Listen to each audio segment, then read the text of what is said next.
Assalamualaikum, bersama dengan saya Cikgu Muhammad Hairul bin Tahir dalam mata pelajaran Matematik tahun 3 yang bertajuk Masa dan Waktu. Okey, berikut adalah rancangan pengajaran harian Matematik Sekolah Rendah bagi tahun 3 yang bertemakan masa dan waktu. Tajuknya pula ialah sebut dan rekod waktu, standard kandungan 5.1 waktu dalam jam dan minit. Standard pembelajaran 5.11 membaca dan mendapatkan maklumat daripada jadual waktu sesuatu aktiviti. 5.1.2 membaca dan mereka waktu sebelum, semasa dan selepas sesuatu aktiviti. Objektif pada akhir pengajaran dan pembelajaran, murid dapat membaca dan mendapatkan 2 maklumat daripada jadual waktu sesuatu aktiviti. Murid juga membaca dan merekod 2 waktu sebelum, semasa dan selepas sesuatu aktiviti. Kriteria kelayakan, kriteria kejayaan, murid dapat membaca dan mendapatkan maklumat daripada 2 maklumat yang berbentuk jadual waktu melalui sesuatu aktiviti. Okey, kita ke seterusnya iaitu aktiviti utama. Penerangan kandungan, pembelajaran, contoh dan tunjuk cara, peluang membuat latihan, bimbingan dan maklum balas berterusan, beri pelbagai gaya pembelajaran, cabaran bersesuaian untuk semua murid, peluang untuk belajar secara kolaboratif dan pentaksiran untuk murid. Okey, semua ni bertumpu kepada murid di mana bagaimana seorang guru untuk mengajar matematik dengan lebih mencapai objektif supaya murid dapat meningkatkan tahap pencapaian mereka. Okey, yang pertama, murid memerhati gambar dan teks yang diberikan. Aktiviti yang seterusnya, murid menjalankan perbincangan di dalam kumpulan melalui gambar yang akan diberikan. Murid menyebut dan mendapatkan maklumat. Dan seterusnya, murid dibimbing memahami atur cara dan cara untuk mendapatkan maklumat, iaitu cara penyelesaian masalah. Murid menggunakan pelbagai jadual, diberikan pelbagai latihan ataupun lembaran kerja untuk murid praktikal untuk mendapatkan sesuatu penyelesaian masalah. Murid menyebut dan merekod waktu dalam aktiviti berkumpulan di mana latihan secara berkumpulan diberikan juga. Murid merekod waktu, memahami mengenai waktu sebelum, semasa dan selepas sesuatu aktiviti dijalankan dan menyelesaikan soalan, iaitu diberikan secara bentuk kerja rumah ataupun kerja sekolah. Baiklah, kita ke aktiviti yang seterusnya iaitu set induksi, di mana set induksi adalah permulaan kepada sesi pengajaran dan pembelajaran di mana set induksi lah juga dapat menarik minat, menarik perhatian serta menarik segala persekitaran yang ada supaya murid dapat berkolaborasi dalam interaksi mereka sebelum pembelajaran dimulakan, di mana murid lebih ke arah yang akan dibentangkan oleh guru. Okey, kita tengok set induksi yang telah dipilih oleh saya daripada YouTube dengan lagu Masa dan Waktu. Jom kita nyanyi. 1 jam 60 minit, 1 minit 60 saat, 1 hari 24 jam, 1 minggu 7 hari.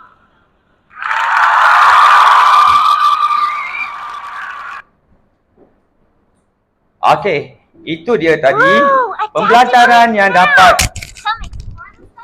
seinduksi yang dapat kita berikan kepada murid sebagai langkah permulaan kepada pembelajaran yang akan kita mulakan. Baiklah, kita ke aktiviti yang pertama di mana murid memerhati gambar dan teks yang diberikan. Sebagai contoh, saya letakkan masa dan waktu di mana murid dapat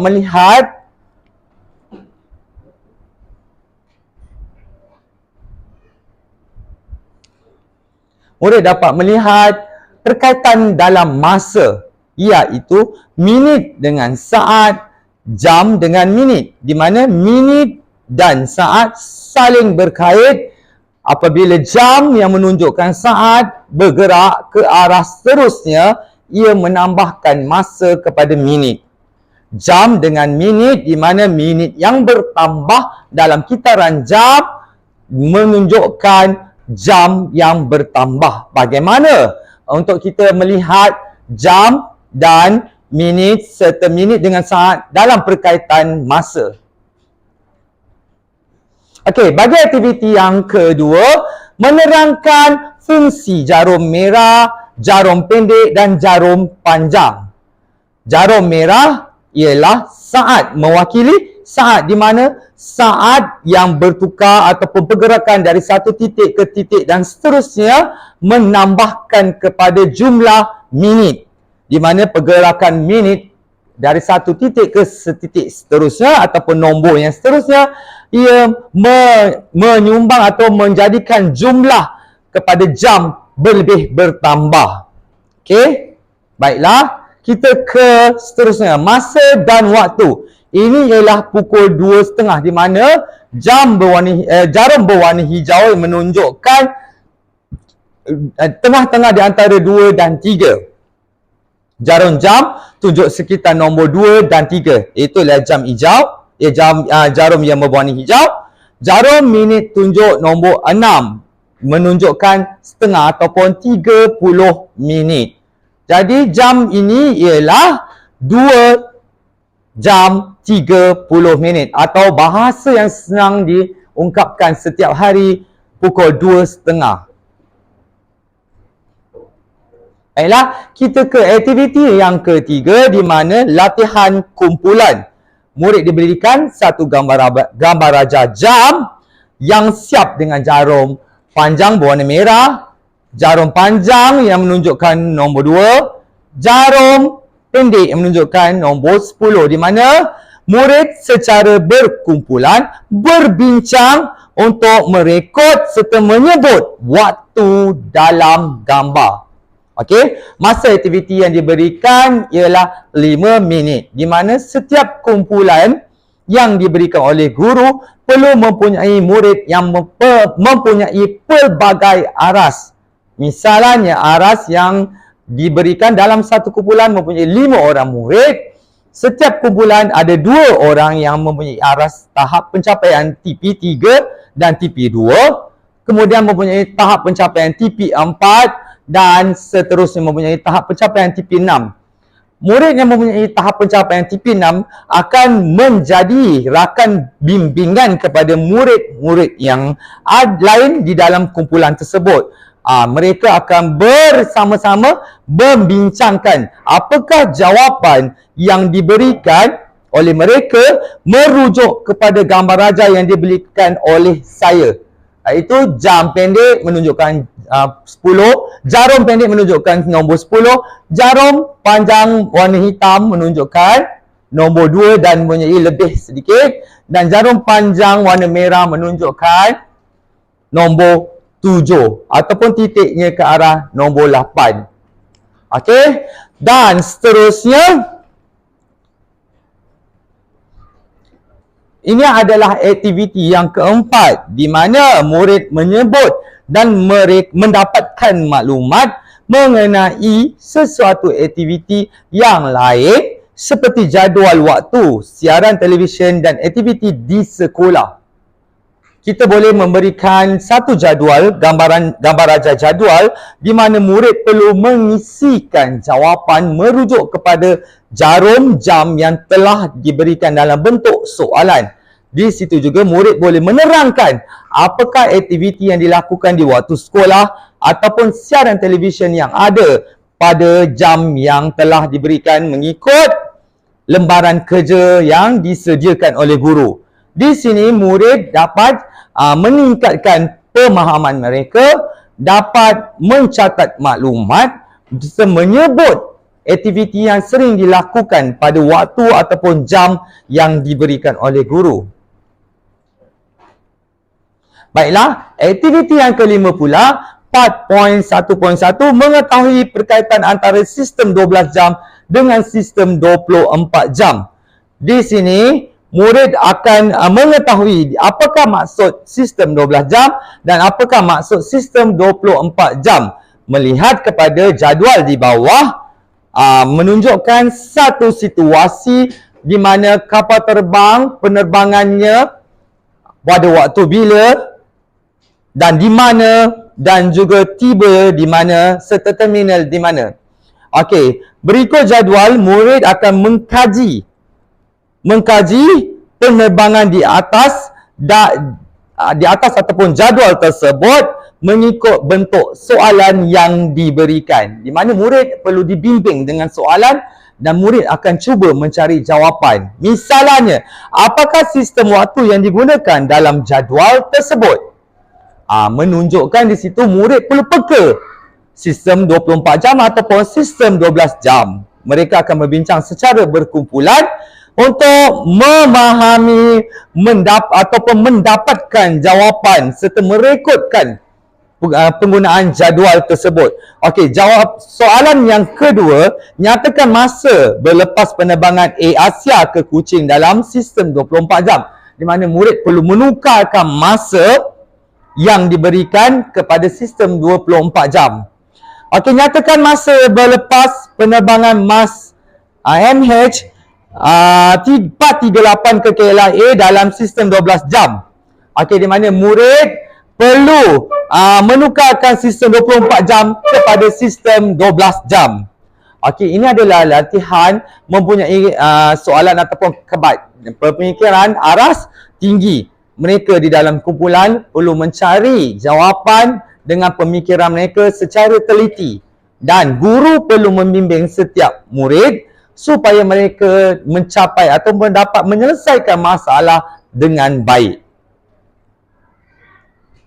Baiklah, kita dah sampai kepada penutup di mana refleksi akan dibuat oleh guru, di mana guru menyediakan soalan berbentuk imbas kembali supaya murid tidak lupa selepas melakukan aktiviti yang banyak di dalam kelas. Murid boleh mengimbas kembali semula soalan ataupun aktiviti yang telah dijalankan.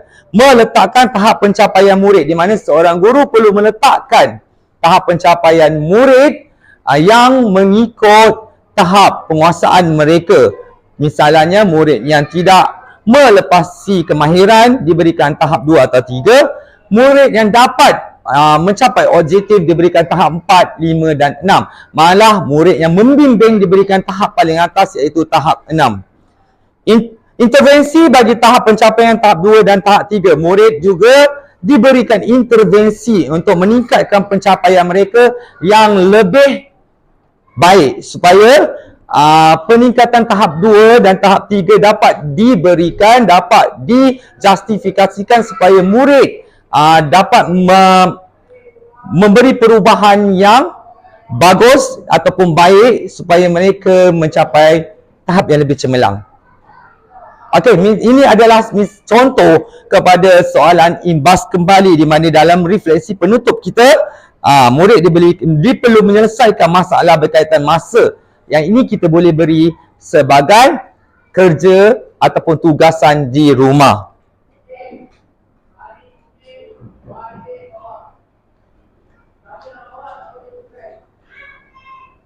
Okey, ini adalah intervensi bagi TP2 dan TP3, di mana guru memberikan bimbingan secara berkumpulan. Pelibatan murid setiap masa PDPC dijalankan. Okey, semasa sesi PDPC dijalankan, intervensi bagi murid TP2 dan TP3 ini, guru perlu bijak membimbing mereka sehingga mereka mencapai objektif yang telah dirancang. Memberi tugasan dalam bentuk kumpulan. Aktiviti murid dalam bentuk kumpulan perlu diberikan dan perlu juga campuran murid, di mana murid dapat berinteraksi dan juga berkomunikasi dengan murid mempunyai TP tahap pencapaian aras 6 dan juga 5 supaya mereka dapat membimbing rakan yang lain. Latih to be menjawab soalan secara lisan bagi memupuk keyakinan diri. Misalnya, guru sering bertanyakan kepada murid dengan soalan-soalan berkaitan tema ataupun tajuk yang dipelajari dalam PDPC hari tersebut. Meneruskan penggunaan latihan modul minda bijak, di mana saya memberikan latihan modul. Modul diberikan selepas ataupun setiap kali satu topik ataupun tajuk selesai, saya akan membekalkan modul bijak di mana murid akan membuat latihan di rumah bersama dengan bimbingan daripada ibu bapa. Itu saja micro teaching daripada Cikgu Hairul kepada semua. Semoga memberi manfaat kepada murid tahun 3 dalam mata pelajaran matematik yang bertajuk masa dan waktu. Sekian, terima kasih.